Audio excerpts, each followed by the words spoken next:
Hey guys, tonight we're taking a look at a pack by Tang Tactical. This is a company that I had not heard of before I ran across this on Facebook and in one of the used gear marketplace pages. It's their Minuteman 20 pack, which appears to be discontinued, so I apologize for that. I was unaware of that. However, it has a lot of features in common with several of their other packs, so I don't think it is a video without value. Additionally, I had not heard of Tang Tactical before I bought this thing, so perhaps you're in the same boat and it is a worthwhile introduction to the company. A lot of interesting features on here, or I should say a lot of features that I agree with. It's a fairly straightforward pack, but most noteworthy side bottle pockets that fit full-size Nalgene. Always appreciate that. Retained easily in there, so if you have the silos, it'll fit the silos. I'll show you at least one other thing that kind of fits in the side pockets, maybe not. But we'll get this on the table, run through the features, and a couple of points of feedback that I think are worth noting depending on how you plan to use something like this. But yeah, let's get on the table, take a look. All right, so looking at this Tang Tactical Minuteman 20, which is 20-liter pack. Not a ton of things to cover on this thing, but some things that I do want to talk through. So I already showed you in the intro, it'll fit a 32-ounce Nalgene in the side pockets just fine. I'll pull that out in just a second, but I want you to kind of see down here at the bottom how the pocket is kind of finished off. It doesn't have a bellow the full depth, which is okay for the Nalgene because the length of the pocket is more than enough there. With the kind of top compression strap here, if that was cinched down and run through this webbing here, which more on that in a little bit, it would keep the bottle retained without any issues. Obviously it would make it a little bit harder to remove. However, the way this pack is sized, you're probably not going to retrieve this bottle on the go without at least undoing one, or doffing one shoulder strap, basically. All right, I think it'll fit the silos fine. You could get the compression strap snug so the silos aren't going to fall out. However, with the 32-ounce bottles, you could put this thing upside down and shake it, and the bottle's not going to fall out, assuming you're using the compression strap. All right, so with that fitting a Nalgene kind of without issue, I was curious kind of how large we could go on items. So I've got this Manfrotto compact tripod here. I don't know if I would really trust this one in particular for shooting off of. 5.56 you'd probably be okay, as long as you were using kind of only the thicker chunks of the legs. So maybe just one extra extension from kind of like a seated position, or potentially this a little bit more elevated and you standing behind it. It will fit in here without too much issue. However, it rides a little high, so you might have some issues with, depending on the head unit that you have on here, that kind of banging on the back of you. You could definitely tighten this down enough to keep it stable, especially if you had the pack on the more full side of things. However, just keep in mind it rides a little bit high because it can't fully seat itself in the bottom. So even though total height wise it looks like it would be a little bit better, just with that bottom bellow, it doesn't quite sit quite as deep as I would like. Right. But along that same kind of thought process, you could do tripod on one side, spotting scope in the other, depending on what size spotting scope you have. But if your spotting scope is roughly Nalgene girth, maybe a little bit longer, it should fit in there without too much issue. Is it going to be padded? No, I don't know how much of a concern that is. If it's an issued spotting scope, who cares? If you bought it with your own money, maybe something to think through, but I don't know. All right. Okay, so let's get into the rest of the features. We've already talked about the bottle pockets enough, and we'll kind of work from the outer face towards the body side. All right, so on the front face of this, I really like the layout. There's a really nice sized chunk of Pals webbing here. The one issue that I have with it is 6 columns wide, which is great because I like the idea of potentially being able to put a zipper adapter on these and put my zip-on panel on my assault pack, and then as needed kind of move it to the PC depending on what's going on, right? Or if you've got the pack and a chest rig but you want to keep your back panel, putting that on here, maybe not specifically hot swapping, but makes it kind of easier if you've got a configuration of your back panel that you like but you want a little bit more sustainment gear, moving it onto this or vice versa. With that in mind, they have this kind of sewn in vertical piece of webbing, which I believe is there for daisy chaining, so that you can run bungee cord or whatever across here. The problem is, so it's hard sewn up here and it's hard sewn down here, and then it's just kind of free floating in between. However, it kind of covers up the most desirable rows of the laser cut webbing. If they had staggered this down even one chunk, that would have been great. Or if they'd kind of sewn it into this seam, which would probably be a little bit weaker than where it is, because it's kind of under all of this in this seam. If they had sewn it right here, it could dip down and run inside of your first, what would be usable chunk of laser cut pellets. So you can see kind of next to it, whatever I thread in here is going to have to enter in this row, and it can't over here. So it kind of forces everything down an additional row, which then is going to push your back panel or zipper adapter a little bit lower than probably desirable, to kind of keep the weight close to the pack and kind of up near where the straps are going to pull everything back closer to you. Is that really nitpicky? For sure. It's just a little bit unfortunate. However, you've got the 4 center columns fully usable, and then these, you know, if you're not trying to put a full height item on here, you just offset it by a row, and it's not a huge deal. So if you wanted a big GP or something like that, or maybe some mags and a horizontal GP on it or something, basically any other configuration probably doesn't matter, but for zipper adapters, it is a little unfortunate. Now, could you get around that? For sure, you could cut this out. You know, if you pull it kind of as tight as you could and cut it just shy of the laser cut webbing, it'll suck back in there, and if it frays, it'll just kind of fray inside. Or if you pull it really snug and cut it, you could burn that and then tuck it back in, right? Not a huge issue, just kind of unfortunate that you're gonna have to cut a chunk of webbing to make the pack a little bit more usable for your needs. All right.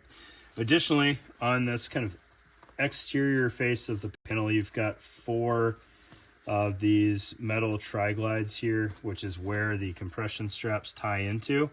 So I have the top ones mounted. The bottom ones they're just in this pocket. I don't have those set up yet because I don't see a huge need to have the bottom ones on there unless you've got this thing just full of a bunch of like really dense but small items that are just going to flop around all over the place, or it's just really sloppy with what you've got packed in there. Then you might want to take up some slack there. I think what would be of a little bit of value is moving these bottom ones up just a little bit higher, so you've got kind of your compression starting middle of the bag, because whatever's down here is just going to kind of it's what's it really compressing in the bottom, 4 inches of your bag. Right. Again, nitpicky, but you can see, so the webbing, free end of the webbing weaves through there and kind of secures on that buckle, and then the running end is terminated by a G-hook that clips in back here.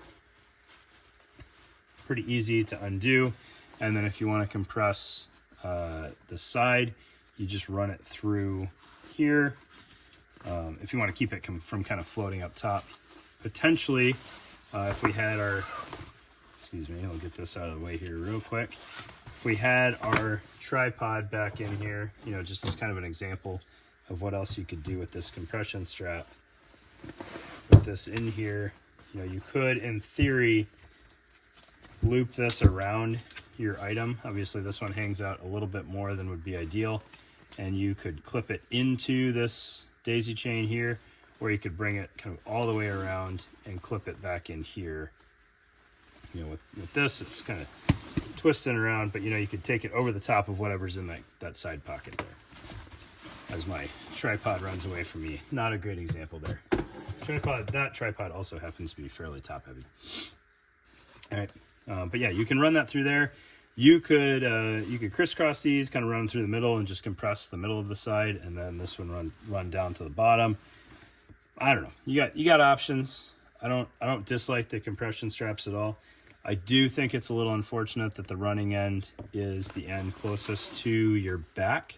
I think it would make more sense to me to have those metal tri-glides or whatever attachment system back here so that the running end fed and was secured on the front of the pack. And the reason I say that is because if you want to take advantage of this clamshell in its entirety, you have to undo the compression strap, which is not hard, but it would be nice to be able to just undo it right here, open up the pack, get whatever you needed, close the pack, and then secure it back to the front so that you didn't have to, you know, feed it out of and back into this daisy chain each time. Now, do you have to use a daisy chain? No, but that does give the possibility of that compression strap riding up and over and possibly losing some tension or just kind of not being quite where you wanted it to be. All right, you've got this flat pocket just above the paddles field. It runs full length, right? Surprising amount of volume in there depending on how full the interior is. And you really couldn't make the opening any wider than it is. It's running, you know, essentially the full width of the pack. It's a nice pocket. It opens up pretty wide. You can see down in there. It's fairly hardy. But yeah. And small Velcro field up top. Great. Velcro is neat, I guess. You know, provides a place to tag your stuff so that folks know whose bag it is if it's just laying around or whatnot.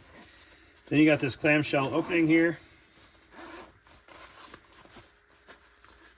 Kind of see what I mean there. I'm going to go back to the other side of the pack to undo that. Dig clamshell openings, especially on a bag this size. On the flap side, you've got two mesh pockets here. Good size mesh pockets. They are not bellowed at all, but they're not super taut. So there's a little bit of volume there. And obviously if the flap is not at max capacity and the bag's not at max capacity, you have some room for bulkier items in here, just kind of by nature of the pack bending around it. Inside of the bag, there is the first spear looking Velcro. I don't know if this is first spear proper or not, but it's the loop Velcro. You've got a fairly full field of it in here for attaching whatever you may need to attach. And then you have a zippered compartment here with a foam frame sheet or frame panel, however you want to call that. I think that's just foam, but that has some nice body to it. It is just foam. I think it's 1/4 inch foam. It's doing work. It's pretty good. And then if you wanted to secure a bladder in here, there is a little tether there. You could do that. You could have the bladder run into the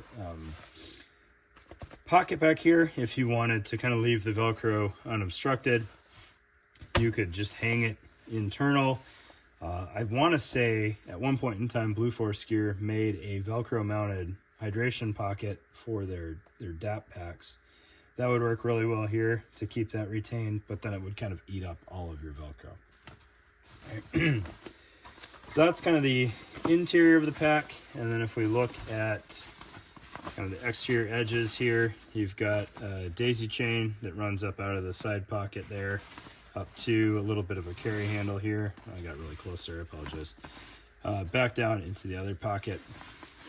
And then on the bottom face, you've got some kind of not to any real spec webbing down here, but you could tether off whatever you needed to on the bottom of your pack without too much issue.